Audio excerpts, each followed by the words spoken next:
Mr. Jayesh Ranjan, a renowned bureaucrat who has reformed the way Telangana looks at IT and IT looks at Telangana. We always ask ourselves, what can one man do to change and revolutionize the system? Mr. Jayesh Ranjan is a classic example of it. It's a very interesting journey, and it began in Lucknow. I'm from Lucknow. I studied there. But then what I saw around me, the kind of corporate culture, the kind of people, the kind of thinking, I really felt that this is not going to work for me. Work-life balance is very, very important. If you're wanting to advance your career by studying further, nothing should stop you. And what we did over the last 11 and a half years in Telangana is possibly a very good template. Every time I come here, the city surprises me. Let's talk about the investment cell. How is Telangana positioned today in 2025, and how are you positioned to attract big ticket investments? We believe that our existing investors are our biggest brand ambassadors. But if you look at the GCC landscape, things have changed. Hyderabad has stolen a march. For the last 3 years, year after year after year, we have recorded the highest number of new GCCs coming. So suddenly, how do you make Telangana reach the top? So this question was posed, and many answers came, but one answer was very common. Mr. Ranjan, what's your message to young aspiring individuals who want to eventually join public service and serve the government? Our book is just about 20 pages, but every line in that book speaks of some action. Ladies and gentlemen, welcome to yet another episode of the Sunny Shah Show. It gives me immense privilege to introduce Mr. Jayesh Ranjan, a renowned bureaucrat who has reformed the way Telangana looks at IT and IT looks at Telangana. We always ask ourselves, what can one man do to change and revolutionize the system?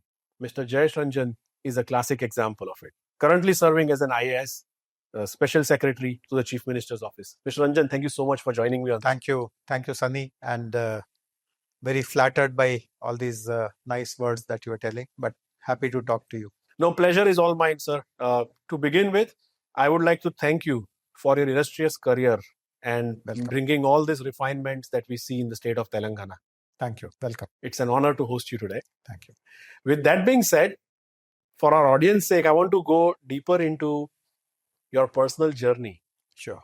So let's look at your earlier life. Where do you hail from? What encouraged you to ensure that you want to do this for the service of our country? Yeah, so it's a very interesting journey, and it began in Lucknow. I'm from Lucknow. I studied there. Then eventually I ended up at IIM Calcutta. I was doing the MBA program, and at that point in time, I had no idea that I'll be into the civil services. I was all set for a corporate career. In those days, if you're into a business school, then that is where you eventually end up. And but what happened was, again, it's something very kind of predestined. So in the business schools, between the first year and the second year, you do a summer placement. It's a kind of a summer internship. So I was placed in I won't name them. It's a very popular bank today. Sure. In those days, it was not really a bank. It was a developmental finance institution. It had its headquarters in Bombay. So I went there. I started my summer project. But then what I saw around me, the kind of corporate culture, the kind of people, the kind of thinking, I really felt that this is not going to work for me. I noticed that people have very narrow goals. Then there is this rat race, and it did not kind of enthuse me at all. So you're not made for corporate world. Not made for corporate world. So at that late stage in my life, I had to take a decision. Then what else then? Sure. And I did think of 2-3 other options. One was, can I remain in the management field, but maybe do a PhD, become an academic, go to some US university. But I somehow felt that this will be a very long drawn process, even though I felt that I have talent and aptitude for it. But somehow my patience was also kind of running out.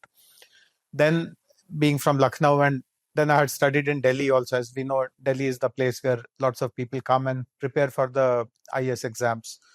So I did have some understanding of the civil services, the world of civil services. 1 or 2 members of my family also are civil servants. So then at that late stage, I decided to have a go at it, which also was a very bold decision, because if you see in Delhi, where I was a student before coming to Calcutta, you will find hundreds and hundreds of students from all over the country who will come there, who will park themselves with the sole intention of preparing, and they will spend years, in fact, the peak years of their life preparing for that exam.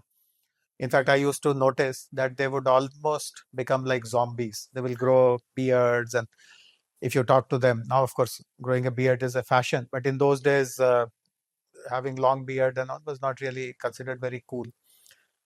But you would notice that they all had long beards, and when you address them, they won't even respond. They are always in a world of their own. So when I decided that I will also have a go at this exam, on the back of my mind was this fear that will I be able to outcompete those zombies who are preparing for years and years and years. And for me, whatever it is, however important the circumstances are, work-life balance is very, very important. So while I was studying there, I obviously wanted to do justice to the classwork, and then whatever else I'm interested in. If I want to watch, let us say, cricket on television, or if I want to read some book, or if I want to take a stroll just to kind of refresh myself, I did not want to compromise on that. So my preparation hours were limited. Of course, I worked hard. I worked hard for one full year, but I had no guarantee, no belief, so to say, that zombies won't really kind of take over me.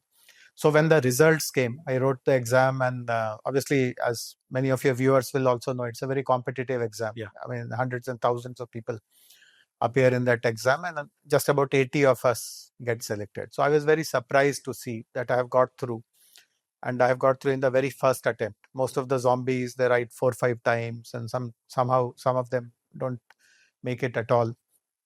And not only that, I got the very first rank as well. So that really, of course, was a big turning point in my life. I never expected that something will come so easily. Of course, not that I did not work hard, but still, comparatively, it was not that hard as others do. So that really gave me a very strong motivation that, see, there is something special. It's not that I have some IQ levels of Einstein or something. Of course, I'm fairly intelligent, but obviously, I can't claim that I'm an Einstein, I'm a genius. And the moment I write something, it'll turn into gold. There's nothing that special about me. I have humble upbringing, but to get into that position in such a kind of a smooth manner, that really gave me a signal that there is something special. See, something is there which has made me that person. It's just a matter of luck. I mean, if in fact, the other day I was in a conference and I heard someone say that I was born in a particular family, living in a particular house. If I was born in the house right next to me or right on the left of my house, I would not have been sitting here. I could have been a washerman, I could have been a vegetable vendor, but I would not have been that person who is sitting here, who is getting interviewed. So I felt the same way. I still feel the same way, that there is something special. And this particular motto, that really drives me, which is count your blessings. Count your blessings. Something special has happened to you. You have been chosen. So you have to give back. You have to remain. See, many times when people get into an exalted kind of a position, their thinking changes. They think that they are entitled. I mean, this is their birthright, and they're here to kind of throw their weight around. But I never do that. I mean, this kind of thinking never comes to me, that I'm here to throw my weight around and seek privileges and seek protocol.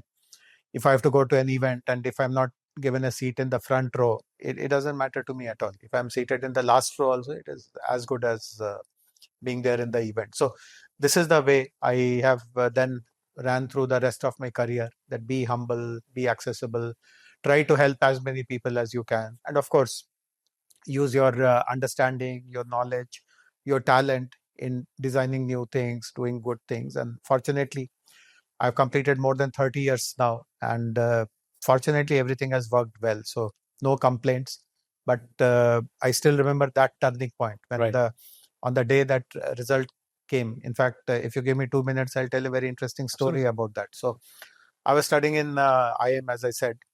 IIM is a bit on the outskirts of Calcutta. It is not really in the heart of Calcutta. And in those days, we did not have mobile phones or internet and all. This was in 1992. So I was told by someone, I saw in the television news that the IAS results have come out, but no way of finding. what has happened to me. People who live in Delhi have quicker access, but no way to check what's happening to me. So someone told me that there is a Government of India Press Information Bureau in the city, and possibly they get the results, and you can go there and check. So next morning, and as I said, IIM is in the outskirts. To go to the city, I made three kinds of transport arrangements. I was a member of the cycling club in IIM, so I had access to a cycle. So from a hostel room till the main gate, I rode that cycle. Then I got into a small bus, mini bus. Then I got somewhere down. Then I took an auto rickshaw. Wow. Went to the metro stops. In Calcutta, metro was up and running even those days also. Then took the metro to the heart of the city, that is Esplanade. Then walked for some distance. So four modes of transport. And when I reached there, I did find that the results had come. So the exams are for multiple services, not just IAS, the police exams, forest, revenue, postal. So the results were in some 30, 40 pages. Wow. And what they had done was that they had put a string from the top, and those pages were tied there. So when I reached there, I found that someone else is checking out the pages from the front. So then I started looking at the pages from the back. So 40th page, my name is not there. 37th page, my name is not there. 30th page, my name is not there. 20th page, my name is not there. So by that time, I was more or less sure that unfortunately, you're destined to be on top. No. Unfortunately, I have not made it. And then I started checking out names of my friends. I knew some people Sure. who had also appeared in the exam. So maybe on the 7th page, I found someone. Then I felt happy for him, good for him. On 3rd page, I found someone else. And then just to complete the formality, I went to the 2nd page, and then I went to the 1st page. And of course, on the 1st page, my name was there. So obviously, you feel very happy if something which you had never expected can come and suddenly fall in your lap. You really feel very kind of overwhelmed, emotionally overwhelmed. And of course, I let that feeling sink in. And then when I came out, I thought that now that I have become an officer, let me hire a cab and go back to IIM instead of doing this 4 modes of transport. That was your celebration, going back in a cab and all that. So, and then of course, we spent 1 year for our training in Mussoorie, which again is a great experience. It's a great place. They teach you lots of stuff which you never know also exist and all. Right. And then the peer group is also very kind of, everyone is an achiever. So you feel very motivated in that environment. The faculty members are also senior officers who have been selected Right. because of their inclination towards training, mentoring, nurturing young people. So it's all very motivating. And then I got allotted to Andhra Pradesh. So we are in Telangana now, but Correct. in those days it was the combined state of Andhra Pradesh. So I've been working here in good assignments. In fact, again, something very, very satisfying. Normally, a lot of your achievements, your outcomes also depend upon what kind of assignments you get, how long do you manage to stay in these assignments. So I again feel very, very blessed that I got assignments which are appropriate to my ability, my aptitude. And coincidentally, these are all very, very long assignments. In fact, the assignment which I just concluded about 3 months ago, I was in that assignment for 11 and a half years, wow, which is unbelievable.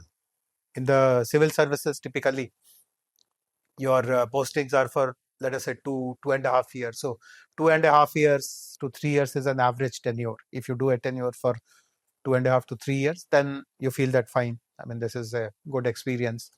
And then you move to the next one. So here, and suppose you go beyond 3 years, let us say you get a 4th year also, you see it as a bonus.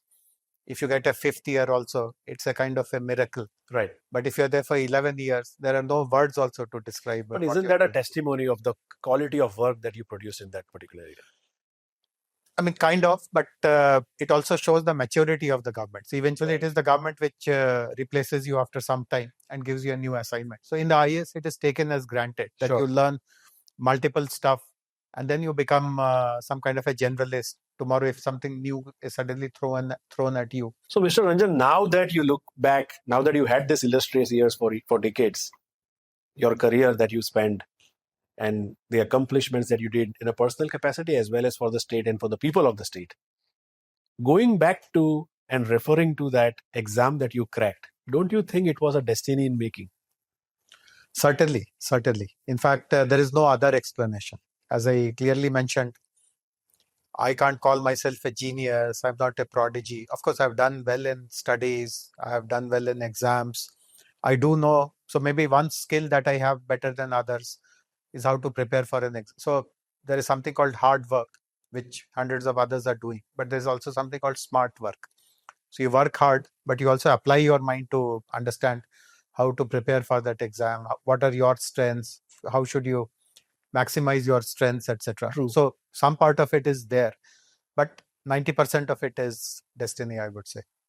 It could be anything else also. And today I could have been in a position where I'm still struggling, but obviously that has not happened. My path has been designed in a different way. So definitely destiny has played a very, very important role.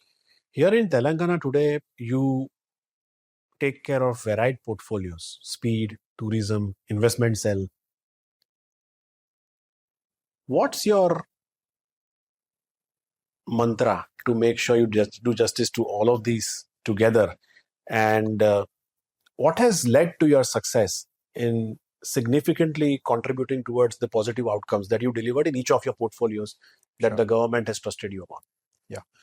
So two, three things. If I look back at my career and some of the significant parts of the career, particularly the ones which began after the new state of Telangana came into being and I was allotted here. So two, three things. So one, I am a very strong believer that government does not have the knowledge or understanding. It is not the repository of all wisdom. Right. There are many people outside the government also who can help you to deliver better outcomes. But traditionally, the mindset is that we should be away and they should be away. And if at all we need them, they should come and request, and that is it. So my thinking has been very, very different. My thinking is that wherever there is talent, and if it can be of use to us, let us see how we can bring that talent to work along with the government. And the second related mantra is that obviously a single person can't deliver everything. So you should build a good team around you. And the team can be with people from outside the government, some of them from within the government. But you should guide that team, you should nurture that team, and most importantly, you should empower that team.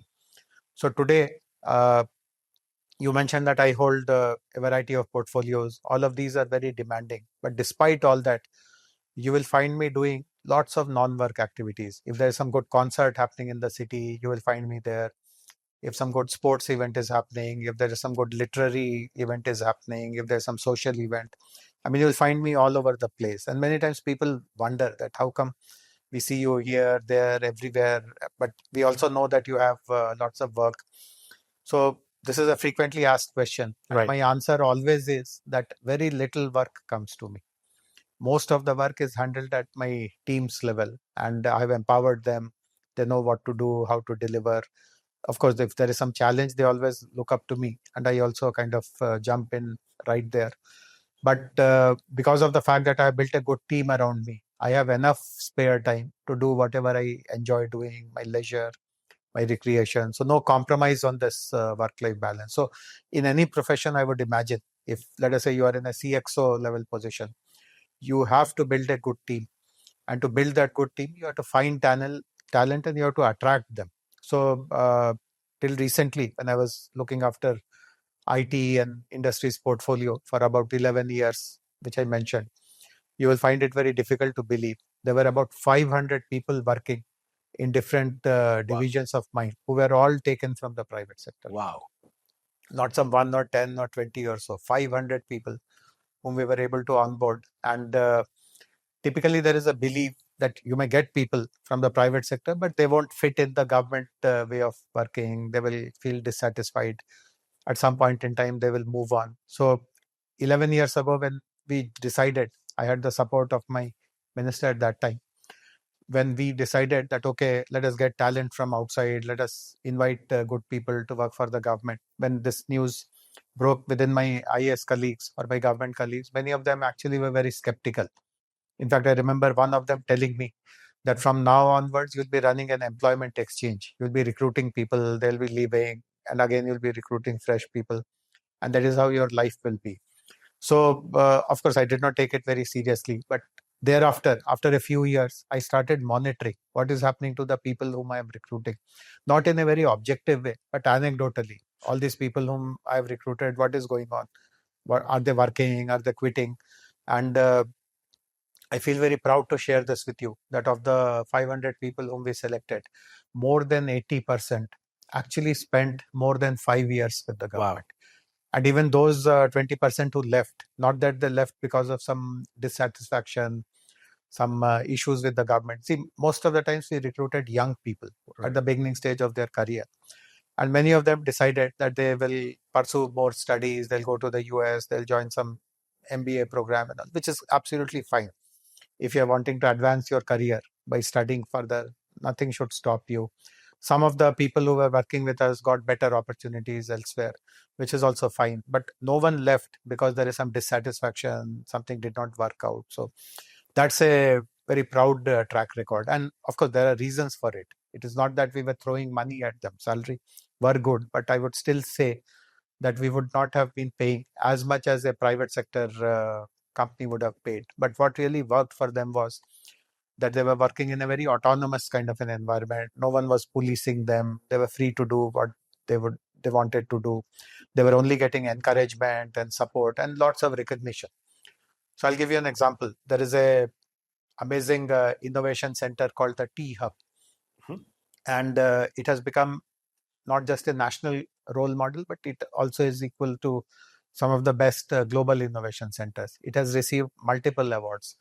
Some awards have been given to T Hub by the President of India, by the Prime Minister of India. I have never gone even once to receive any award. I mean, technically, that institution, I head it notionally as the Principal Secretary to the government. But I never went to receive even one award.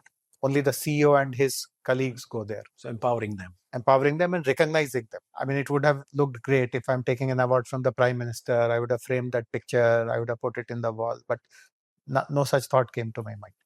It is they who did the work, and it is they who should get that recognition. So that is how we kind of created a very congenial environment for private sector people also to come and work, and their longevity within the system is a very good testament that this approach works.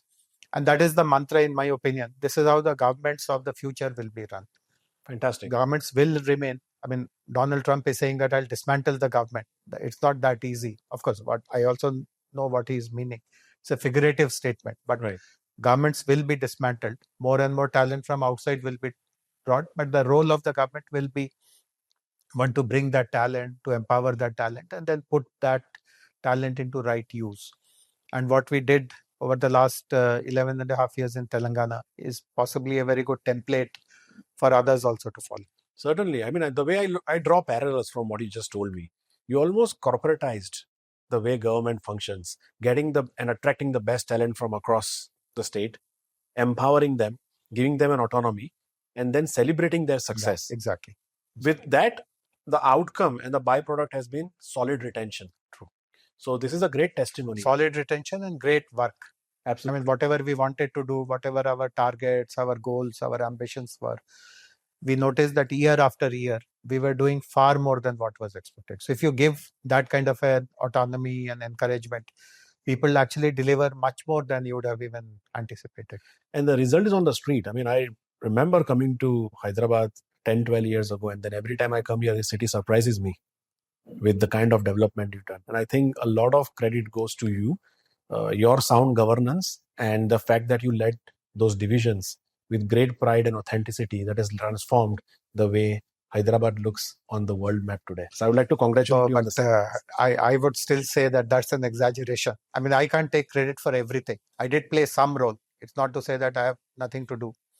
But the larger picture is also there. I was guided by a very able minister who was very supportive. And the private sector played a very important role. We got timely support from industry bodies like NASSCOM and HICIA and all that. So everyone kind of academic institutions rose up to what we wanted them to do. So we were able to turn around the entire Hyderabad ecosystem. Not that nothing much was happening. I mean, Hyderabad ecosystem still had some momentum, but we were able to take it to a new level altogether. You accelerated the journey. True. That can be admitted. Thank you. That's good to know. Let's talk about the investment cell. Yes. How is Telangana positioned today in 2025 and beyond, if you look at forward thinking 5 more years to go, right? And how are you positioned to attract big ticket investments in the state? Yeah. So this is a very competitive scenario today. The landscape has become very, very competitive. True. Just as we are keen to bring investment, there are, in my opinion, 8 to 10 other progressive states also who are clamoring for the same investment. So it is a competitive world, but it's not that we have given up or anything. We also have lots of competitive advantages, and the best thing which works for us is the positive experiences of people who have come and invested in the past. We have ensured that everyone who comes to Telangana gets a red carpet treatment, and it's not the size of the investment or the names. I mean, I keep mentioning, or rather, we keep mentioning in our outreach programs that Microsoft is here, and Google is Correct. here, and Amazon is here, and Apple is here, and Meta is here, and Salesforce, and we keep dropping all these names. These are names just to impress others, but Right. in the heart of our hearts, we know that even a company which has come with, let us say, 5 employees, even they deserve respect and support and help. And that is how we have been able to bring that kind of a mindset in the system, that respect everyone. And this is the reputation we have built, that Telangana government is possibly the most accessible, the most responsive. If you go to the IT industry, you will find that, let us say you talk to the top 500 CEOs of 500 companies, you will find that all of them have my phone number in their phone book. And the message is that if you have some issue, you don't need to run around, don't need to worry, you don't need to meet anyone. Just send a text on what your issue is, and we guarantee that we will respond to you within possibly the shortest period of time, and we will even resolve that issue.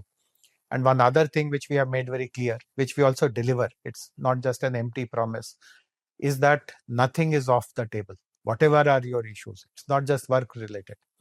Suppose you have some, let us say some expat is coming and going to work with you.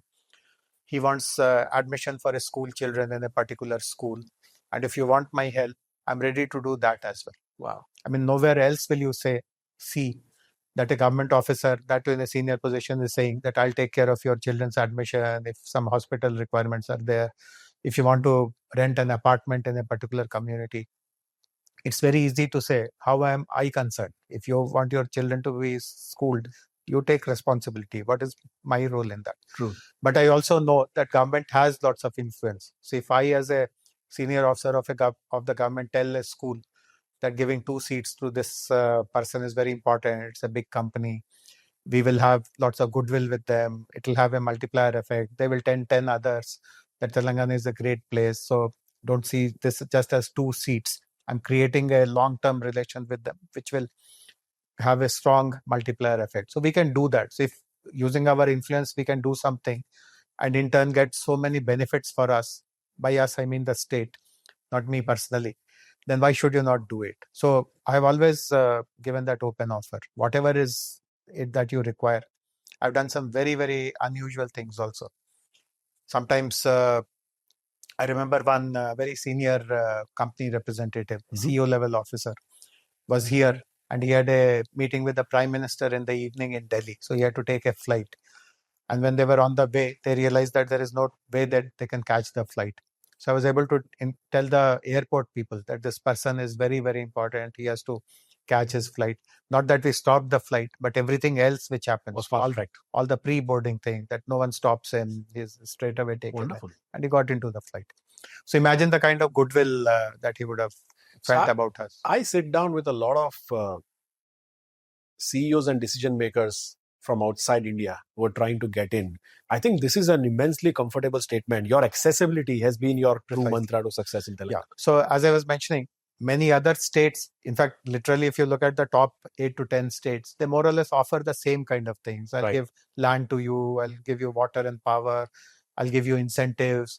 The skill sets in my state is pretty good, and we have logistics and this and that. Roughly, There's very little to differentiate between state A versus state B versus state C.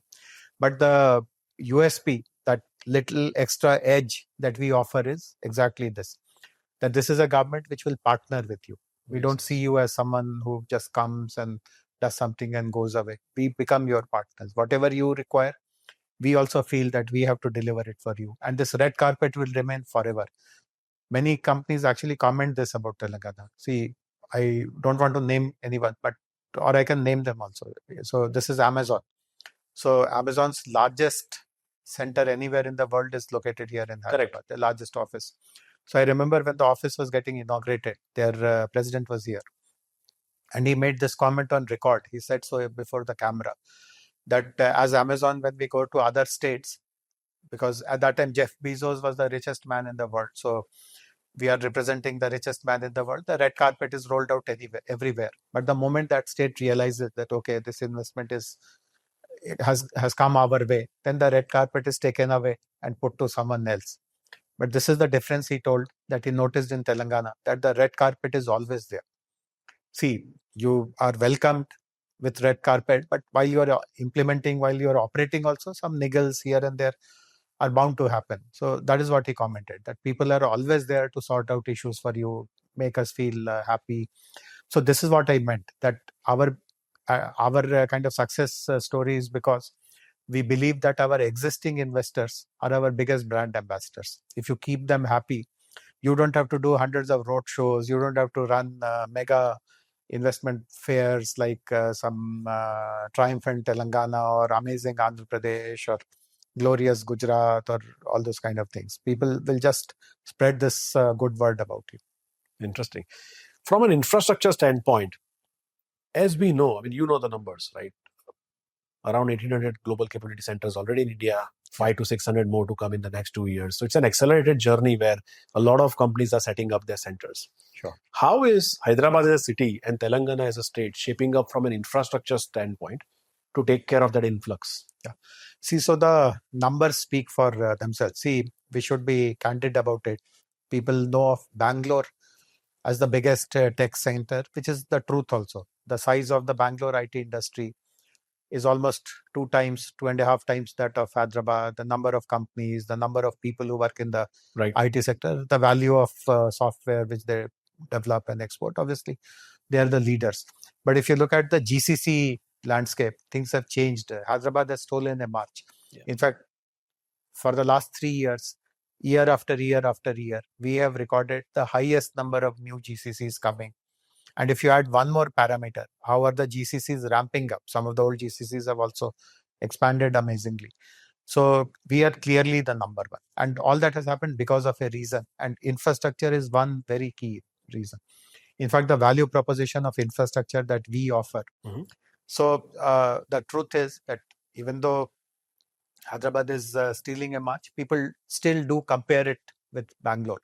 There are many companies. I would have handled hundreds of companies in their GCC journey, and I know that they do come here, they talk to us, but I also know that they go to Bangalore, they check out a few other cities also. It's not just a Hyderabad versus Bangalore scenario. Sometimes 3-4 other cities are also evaluated.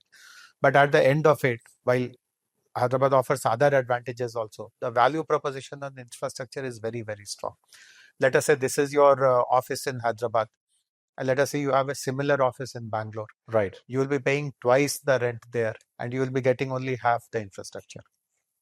The commute, the kind of living expenses, the time that you waste in unproductive things, all that is not there in Hyderabad as well. And we have good quality infrastructure, good quality social infrastructure. In fact, as you would know, the heart of our IT corridor is called Cyberabad. Correct. That is where all these big names that I spoke about, the knowledge institutions, yes, like the Triple IT, Indian School of Business.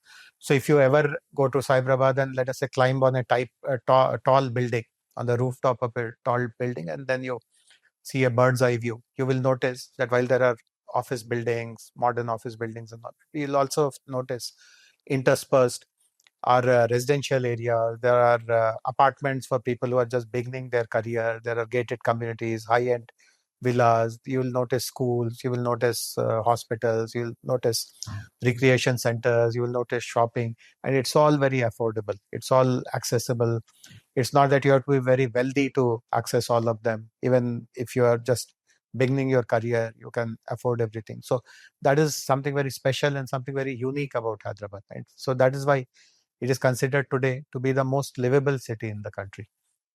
So the infrastructure is an important feature of our Hyderabad narrative. But one credit which I should give, not just to the current government or the previous government, but to successive governments over the last, I would imagine, 25, 30 years. They have all invested in keeping Hyderabad a notch ahead of others. Even the current chief minister, and I'm looking after some of the projects that he's implementing, is very clear that Hyderabad should maintain its competitive edge. Wherever there are infrastructure gaps, we should plug in. And more than anything else, successive governments are also very futuristic in their planning. The infrastructure is being developed not just to meet the current requirements, Right. but what is going to happen 5 years later, 10 years later, even 20 years later. So that kind of foresight and vision is something which is very special about Hyderabad. See, governments change. I mean, that is how democracy works. But the growth and pace of development in Hyderabad, as I have seen it from such close quarters, has never changed. In fact, successive governments, I see it as a very positive sign. Their desire is that I should outperform the previous government and I should do even better. So that Striving to be better. better, which is a very fortunate thing. I don't want to name states and all, but I know that things turn out very, very different in those kind of states. Telangana is also known as a tech-first state. Yes. That's the impression everybody carries about the state, right? What's been your guiding vision to this?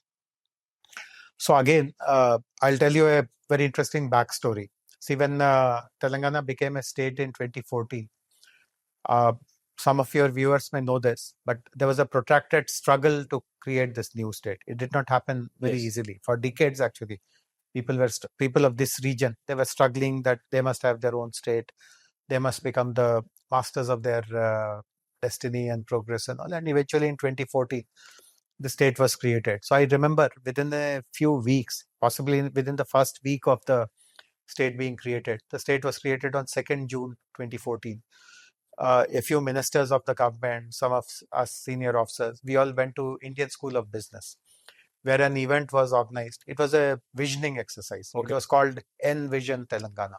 Like, now that there is a state, what do you want to do with the state? What direction, what progress you want to make? So lots of experts were there, professors of ISB, other academic institutions, senior industrialists, other domain experts.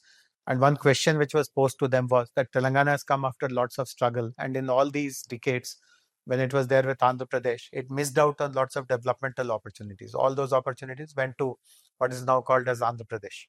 So how do you make up for that lost time? So I remember, see, when you, in English, if you have to do something fast, if you have to make up for the lost time, one expression that you use is that how do you fast track? Sometimes if there is even more hurry that you have to do much, much faster, there's another English expression that you use, which is leapfrog. Not just fast track, but I leapfrog. I remember one of our ministers, he used a very interesting phrase. He told them, the audience that is, that how do you pole vault? So suddenly you jump maybe 10 times your height or 20 times your height. So suddenly how do you make Telangana reach the top? So this question was posed and many answers came, but one answer was very common, that technology is going to be the tool that will help you. And today, I mean, this was in 2014, today it is even more pronounced. So many new technologies are coming, which will help you improve your governance, which will help you solve the pain points that your people feel and help them improve their incomes, makes the state a prosperous state. So that idea got seeded there, that technology has to be the game changer. And therefore, when we began designing programs, etc., for our own government, I was in the IT department, as I mentioned. This was the intent, that how can we use technology in different walks of life, and how do you become a technology first state, so to say. So whatever has been done in the last 11 and a half years is very, very gratifying. We have seen amazing uses of technology, some brilliant results coming, and hopefully that is how the momentum will be maintained. I see a lot of startups, I see a lot of mid-market clients, I see a lot of enterprise businesses Yes. who are thriving on this innovation. Yes. And Hyderabad is always looked at an area and a city where innovation would happen, especially in the tech landscape. I come from a technology background, Of course. so I'll speak to that respect. How are you ensuring that the policy making does not slow down innovation, but it actually accelerates the innovation in your state? So something very interesting again, and it takes my mind back to 11 years. So I gave you half the answer, that in that envisioning exercise which was going on, Right. experts told us that you rely on technology. Now there was a second part to it also. The second part is they also told us that who will provide that technology to you. And the conclusion was that, of course, there are large R&D organizations, there are big tech companies, there are academic institutions, the IITs and all that. But the reality is that most of this breakthrough technology, that leapfrogging technology, is coming from young entrepreneurs, young innovators, whom we call startups. So this was the second message. The technology is important, but the people who are going to give you that technology are the startups. And therefore, you should become a very innovation friendly, very startup friendly state.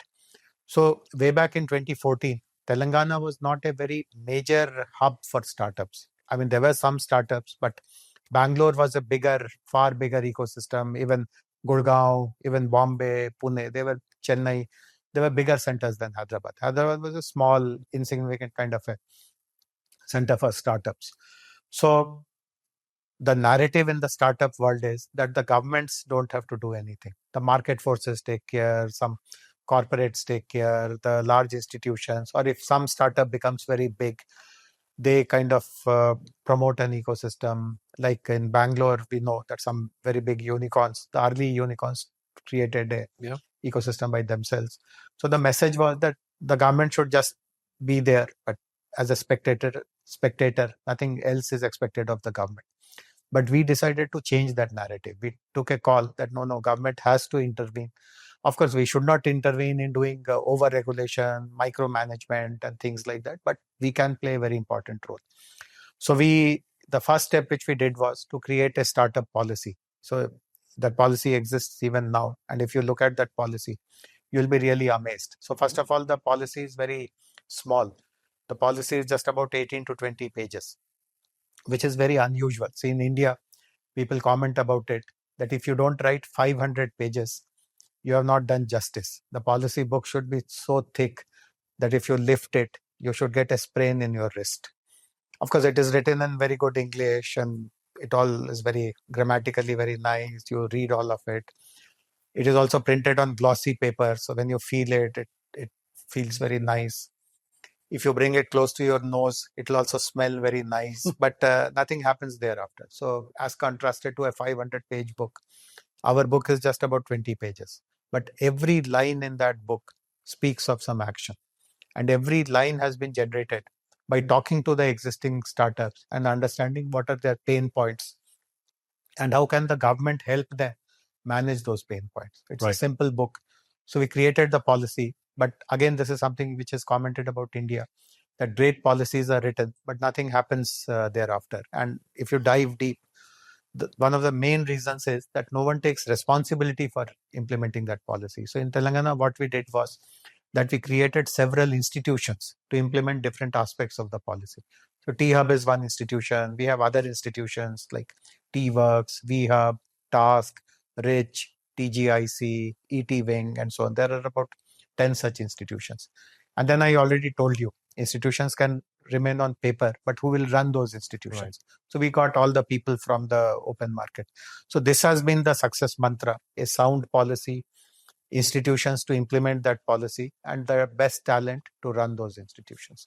And that is how, even though the narrative is that the government should stay away, they have no role to play, we have changed that narrative. We have shown that what can a government do to build a very comprehensive, very meticulously planned innovation ecosystem. So, Mr. Ranjan, is there a specific policy, I'm talking about GCCs, that has resonated the most amongst the GCCs that are invested in the state?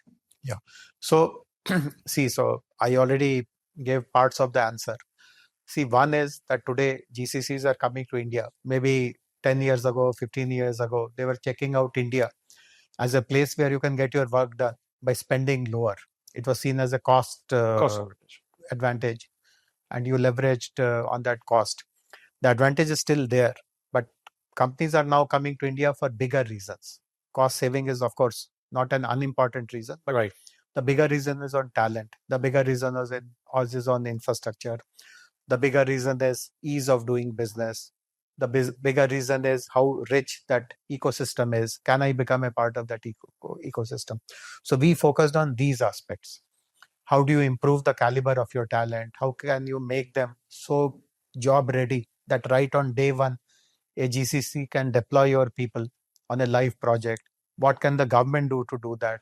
How do you maintain your infrastructure advantage? How do you help them in ease of doing business?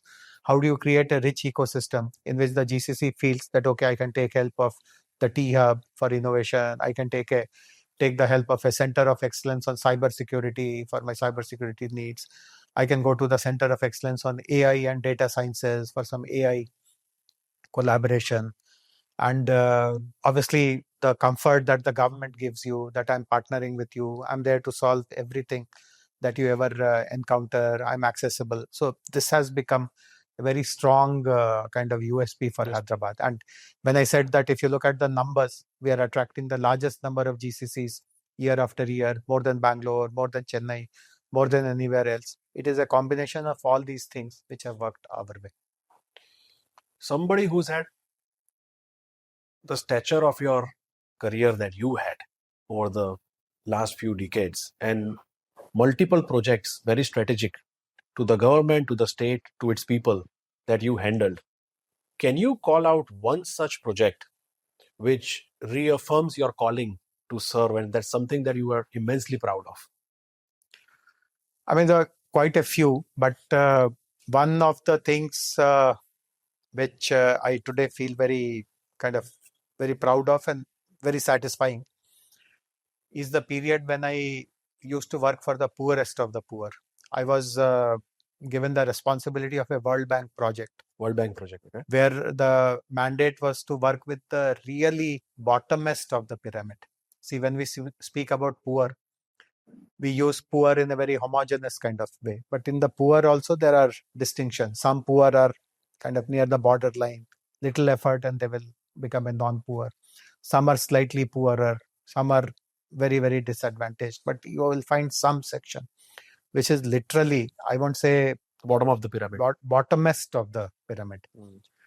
So this project was targeted at them. And it's not a very easy segment to work with. They have amazing levels of cynicism and mistrust of the government. More than anything else, their mindset. So if you go to the poorest of the poor and somehow develop some rapport with them over a period of time to have a conversation, and let us say after that rapport is built, if you ask the question, why are you poor? Why do you think you are so poor? Right. The answer will be कि भगवान की यही मर्जी है. So, I mean, they have just reconciled. They have given up. And if you tell them कि कोई ऐसा भगवान नहीं है जो चाहेगा कि सब लोग इतने poor हो, इतने suffer हो, it's very difficult to change their thinking. भगवान यही चाहता है. That's how it is. My father was poor. My grandfather was poor. So generationally, that is how it is. So in those kind of circumstances with mindsets of this kind, how to really create a breakthrough, how to give them that understanding that with little amount of discipline and collaboration and hard work, you can also become a non-poor one day. How to create that vision in them, how to give them that confidence that people like us will help you, in my opinion, was one of the most satisfying thing. And I don't have precise recollection, but hundreds and thousands of poorest of the poor today are living lives of amazing transformation and dignity. And what we started here in, at that time it was combined Andhra Pradesh, has today become a national role model. Wow. It's called the social mobilization approach to poverty alleviation. And I feel very proud that in some way, of course, organically, lots of things happened organically, but I was agile to understand what is happening, how to put it together, how to create a model I was able to make some kind of So grassroots contribution that will be grassroots contribution is very, very satisfying. Mr. Ranjan, what's your message to young aspiring individuals who want to eventually join public service and serve the government? So definitely public service, at least for an emerging country like India, still remains very important. I mentioned earlier that the role of government possibly may change. Instead of being a doer for everything, despite not having the talent and aptitude, you should move on to a position of becoming an enabler in which you bring the stakeholders together, you create a congenial system in which results are delivered. So that itself is a very big task. And if more and more talented people come to public service, as you know, Honorable Prime Minister's goal is that India should become Vikasit Bharat. Correct. By 2047, which is a great ambition. To be counted as an advanced country by 2047 is an amazing thing. We do require talented and young people. But when you join the service, there are, of course, lots of sacrifices. Many times people from outside see public services as a position of privileges. You are always given the front row seat. You have some car and traffic is cleared for you. If you're joining for the wrong reasons, maybe you won't really be able to do much. But if you have the heart and soul in your right place and you understand the role that you can play in nation building, it is a great place. The service conditions are very nice. If you are performing, people recognize you. In Telangana also, and before that in the combined state of Andhra also, governments changed. And I can share my own experience that despite changes in government, no one felt that I need to be sidelined or I need to be marginalized. People recognize that the only goal I have is to deliver and to give good results. I don't work for this party or that party. I work for first of all, for my own satisfaction, to satisfy my conscience, to count my blessings, as I told, and also to give results based on the ability and talent I have. So if this is the mindset that motivates you, this is the right place. It is much, much better than being in the corporate world or in any other sector for that matter. Very well said. Very well said. I'm sure a lot of our listeners today are going to take inspiration from your journey. Thank you. Let's have a quick rapid fire, shall we, before we conclude? Yeah. Go ahead. So I'm going to ask you it's a fun segment. I'm going to ask you questions that I want you to impromptu give a response to. So the first one is one Telangana startup to watch for. So that's a difficult question. There are many to watch for, but let me say two. Instead of one, I'll give two. So both coincidentally are space-related startups. One is called Skyroot, one is called Dhruva. And both were incubated in the Hyderabad ecosystem, and they have amazing track record now. So space tech is something which will play a very important role for Vikasit Bharat, Vikasit Telangana. And I'm proud that two startups from Hyderabad are today making so much of impact. Excellent. A book or a film that stayed with you? So film I can name. Of course, there's so many books. I can't immediately say this one particular book, but one film which has stayed back to me is a film called Swadesh. It's a movie which really tugs at your heartstrings. Your go-to productivity mantra? So people find this surprising.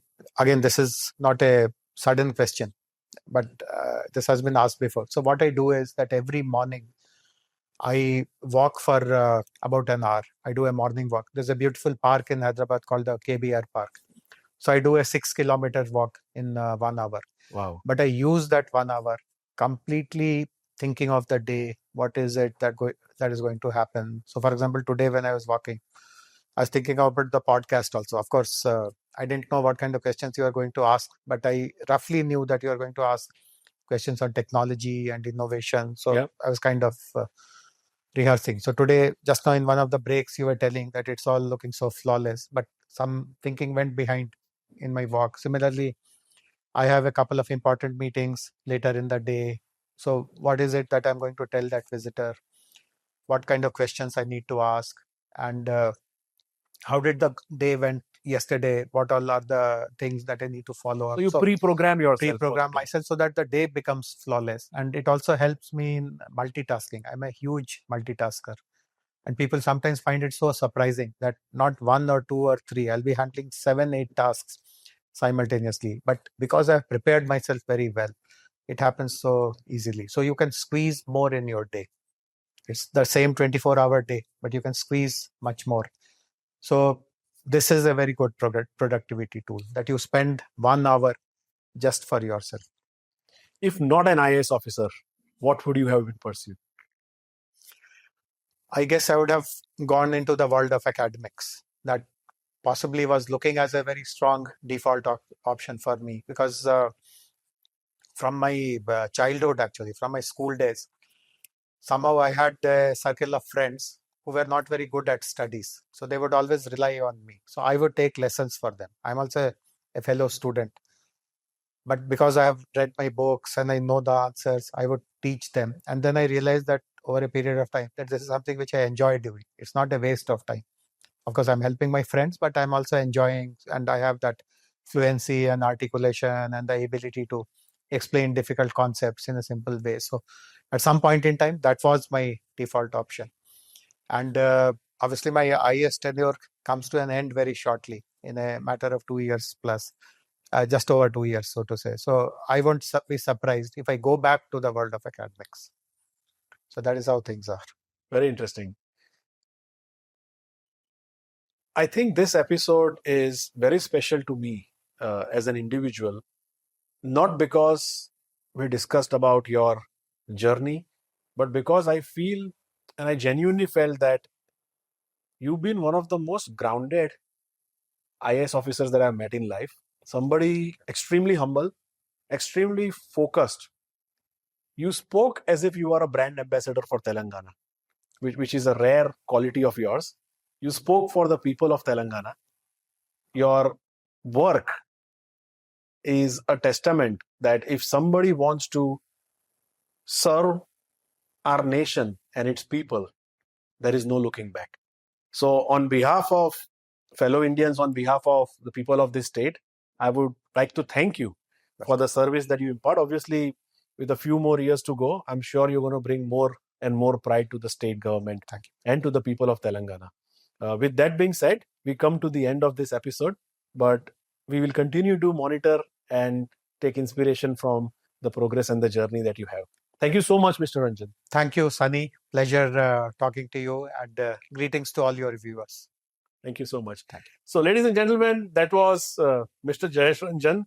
What an amazing leader. And look at the way he's been able to play a pivotal role in transforming the tech landscape of Telangana. Don't forget to subscribe to our channel so we can bring more such meaningful conversations to you. Thank you so much. Stay blessed.